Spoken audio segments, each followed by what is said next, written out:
Welcome to Creepy Mysteries. Before moving to the story, I just want to take a moment. Every story here is crafted to take you on a spine-chilling journey. If you enjoy what you hear and want more tales of the unknown, consider subscribing to the channel. It truly means the world to us. And if this story intrigued you, let us know by liking the video and sharing your thoughts in the comments. Your feedback helps us uncover even more mysteries to share with you. Now let's move on to the story.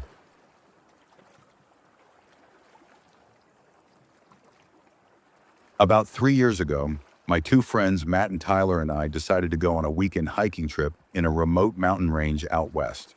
We were all experienced hikers and outdoors enthusiasts, so we weren't too worried about the challenges. The plan was simple: a 3-day hike, camping overnight in the wilderness, and summiting one of the lesser-known peaks in the area. It was supposed to be fun, an escape from the grind of our daily lives. But that trip is something I'll never forget, and not for the reasons we planned. We set out on a Friday morning. The weather was perfect. Clear skies, cool air, and a light breeze. The trail was challenging but manageable, winding through dense forests and steep inclines. By the time the sun began to set, we'd made it to a ridge where we set up camp. The view was incredible. The sky was painted in shades of orange and purple, and the valley below stretched endlessly. It was peaceful, the kind of serenity you can only find far away from civilization. But as night fell, something felt off. We were sitting around the campfire, joking and eating freeze-dried meals, when Tyler suddenly stopped mid-sentence. "Do you guys see that?" he asked, pointing out toward the edge of the ridge. Matt and I followed his gaze. At first, I didn't notice anything. Just the trees swaying slightly in the wind, their outlines barely visible against the starry sky. But then I saw it, a dark figure standing perfectly still, just at the edge of the tree line. It was hard to make out any details, but it looked human. "Maybe it's another hiker," Matt suggested, though he didn't sound convinced. "Why would anyone be out here this late?" Tyler whispered. The figure didn't move. It just stood there, watching us. After a while, I convinced myself it was a trick of the light, maybe a shadow from the trees or a strange rock formation. We went to bed, but I couldn't shake the feeling that something wasn't right. The next morning, we packed up and continued our hike. The trail got steeper and narrower as we ascended, and the trees became denser. We were making good progress, but as we stopped for a break, Tyler froze again. "It's back," he said, his voice barely audible. This time, the figure was closer, standing just off the trail, partially obscured by the trees.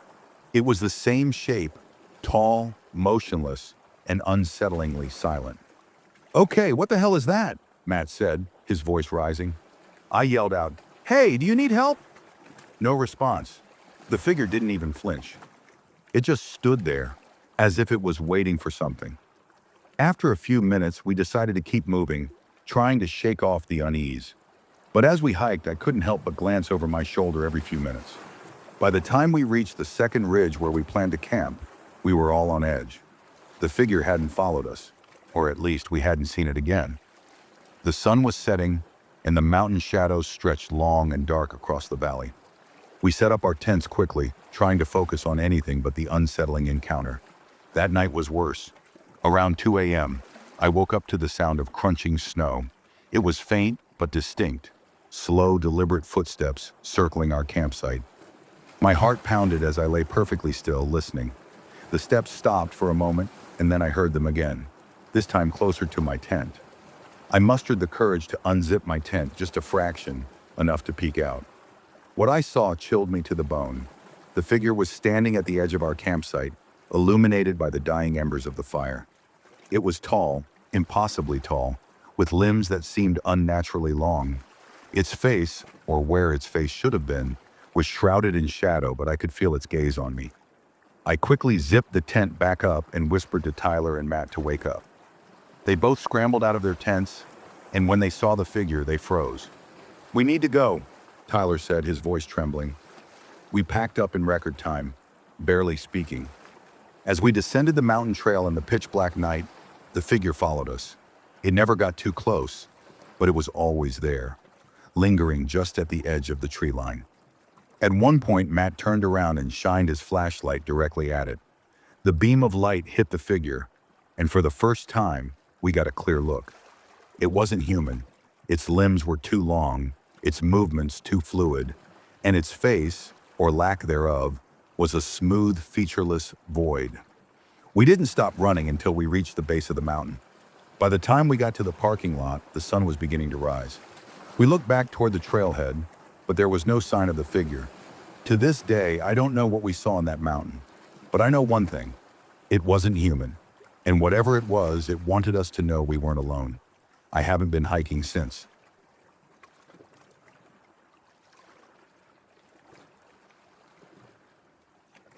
A few years ago, I decided to take a solo hiking trip in a national park that I'd heard a lot about but never visited. I'm not a stranger to hiking alone, and I usually enjoy the solitude.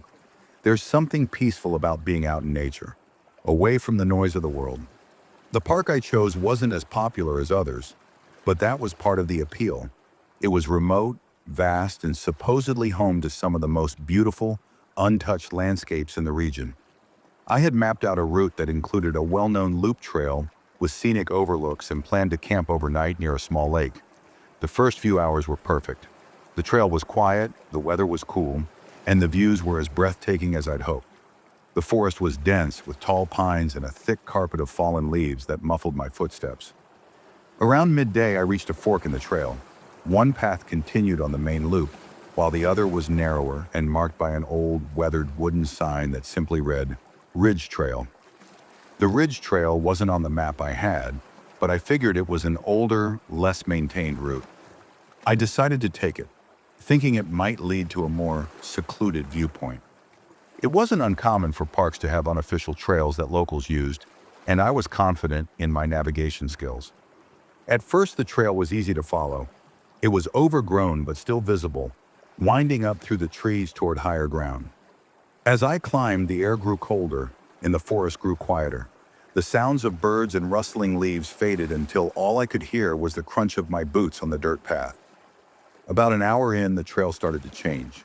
It became narrower and more uneven, and the trees pressed in closer, their branches forming a tangled canopy overhead.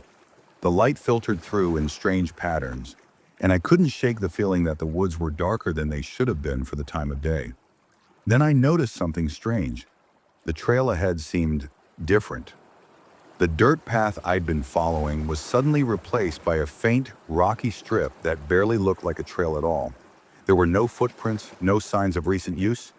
It felt like no one had walked this way in years. I hesitated, but curiosity got the better of me. I pressed on, carefully watching my footing as the trail grew steeper. That's when I noticed the first sign that something wasn't right. There were no sounds, no birds, no wind, nothing. The forest felt unnaturally still, like the world was holding its breath. And then I saw the markings. Carved into the trees along the trail were strange symbols. They were crude and uneven, like they'd been scratched into the bark with a knife.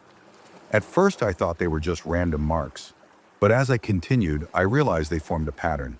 Circles, lines, and shapes that didn't make any sense to me. I told myself it was probably some kind of graffiti or trail marker left by locals, but I couldn't shake the unease that crept over me. Something about the symbols felt wrong, like they weren't meant to be seen. The trail led me to a clearing, and for a moment, I felt relief. It was a small, open area surrounded by dense trees, with a flat, rocky surface in the center. But as I stepped into the clearing, I noticed something that made my stomach drop. The trail was gone.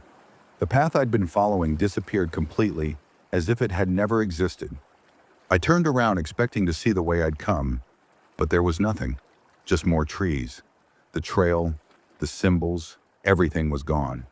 Panic started to set in. I tried to retrace my steps, but every direction I turned looked the same. The trees were dense and endless, and the clearing felt like it was closing in on me. I pulled out my map and compass, but they were useless. The ridge trail wasn't marked, and the compass needle spun erratically, refusing to settle on a direction. I called out, yelling for help, but my voice seemed to die in the still air. There was no echo, no response, just silence. Then I heard it, a faint rustling sound, like something moving through the trees. It was subtle at first, but it grew louder, closer. I turned in every direction, trying to find the source, but the forest was empty. And yet, I couldn't shake the feeling that I was being watched. The rustling stopped, and for a moment, everything was silent again. Then from deep within the trees, I heard a voice. It was faint and distorted, like someone calling my name through a crackling radio.